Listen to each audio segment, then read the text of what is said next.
Good to see you again. Yeah, you as well. Do you do cold plunge? We were just talking about it.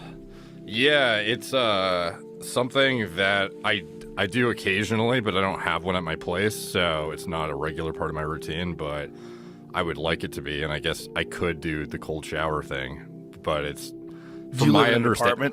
Yeah, from my understanding, it's not as I don't know, effective overall to like you want to be fully immersed and kind of get the full experience. Yeah, I don't think it's as effective, but it's pretty effective. Especially you live in the fucking frozen communist shithole of Canada. Yeah. It's cold. You get real cold water. When's the last time you've been up there? I don't go up there anymore.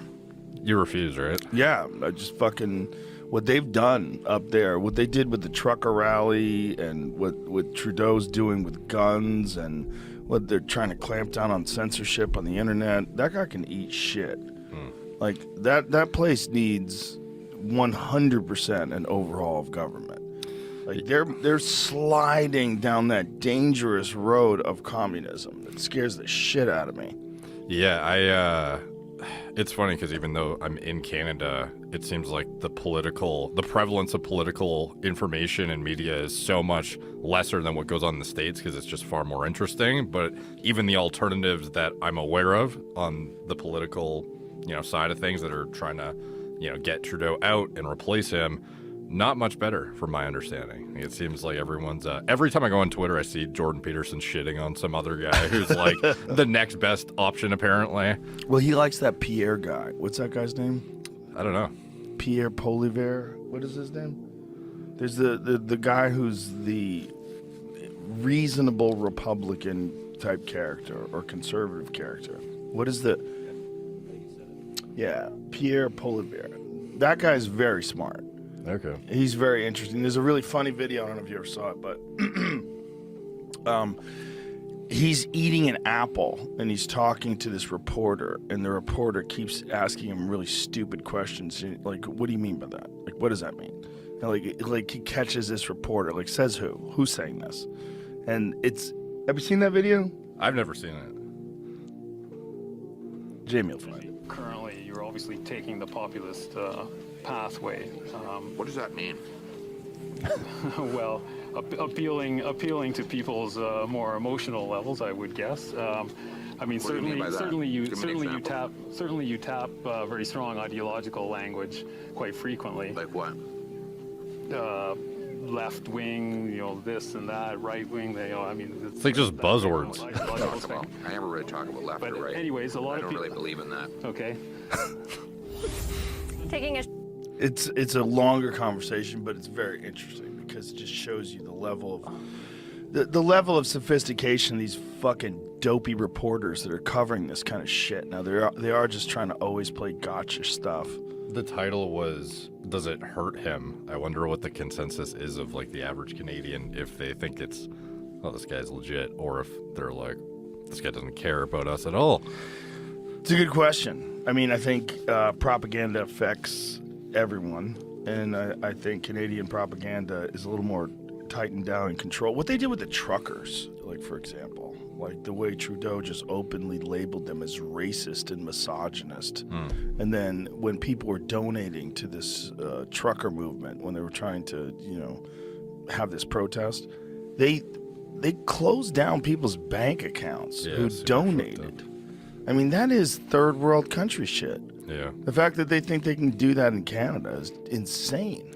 Have you seen the ban of news in Canada, to where if you're located in Canada, you can't access news outlets now because the news outlets or the social media platforms featuring the news outlets refuse to pay Canada their own fee, essentially. So if I'm in Canada and I go on Instagram and try to go to a news page that's outside of Canadian media, it'll literally say can't view, unavailable in Canada. Yeah, it's crazy. That's nuts. That's like China. Yeah. I mean, it's literally like what they do in foreign countries that are run by dictators. Yeah, dude. The bills, it seems like every couple of weeks there's some new gong show of a bill that everyone says is gonna, wipe out creators off social media or force you to make Canadian content only, which is like this super nebulous thing that you have no idea. Am I only going to be able to talk about like maple syrup and beavers and shit, or like what's it going to be? You don't know. So that's a concern as somebody on YouTube, especially. So yeah, but yeah, I've heard concerning things that my podcast at one point in time might not even be available in Canada because of this. Yeah, like that's a concern that this could be used in that manner to stop people from accessing podcasts, especially if I'm openly critical of that shithole communist government. Oh yeah, you definitely won't be on there. Yeah, if you make Canadian enough content, then you'll get promoted though. Yeah, okay, I'll start talking about hockey. Yeah. I'll start talking about George St. Pierre and hockey. Yeah. Does George still live in Canada, or? I believe he does. He's here a lot. He's here in Austin a lot because he trains with the Danaher squad. You know, Gordon Ryan and those guys. So they're all out here. He's retired, but like, what's his current lifestyle now? Is it just like training and social media, or? Well, you know, fortunately, George is a man of leisure because he made a shitload of money fighting, and so he's really well off, and he doesn't have to do anything, but he does enjoy traveling and training. And the guy still is involved in martial arts as just a vehicle for developing his life. So he is super fit. I mean, like top-notch fit. The guy still does this rigorous exercise routine. He still trains with all of the, like, these guys are professional jiu-jitsu competitors. So with the Danaher team, it's a very unusual team. I know you've covered Gordon and his steroid use and all that jazz. Yeah. And what I like about Gordon is he's fucking super open about it. You know, like he's not hiding shit. Yeah. He's like, look, everybody does it. This is what I do. I'm the best. Yeah. And everybody's like, but no. Yeah.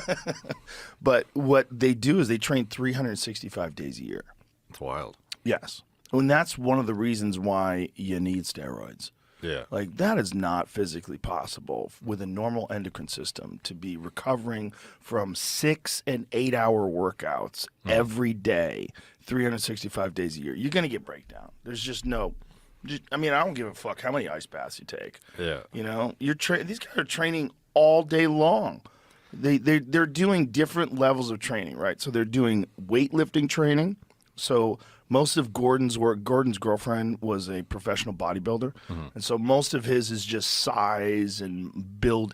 It's not really like functional training, like you see the old videos of Alexander Karelin.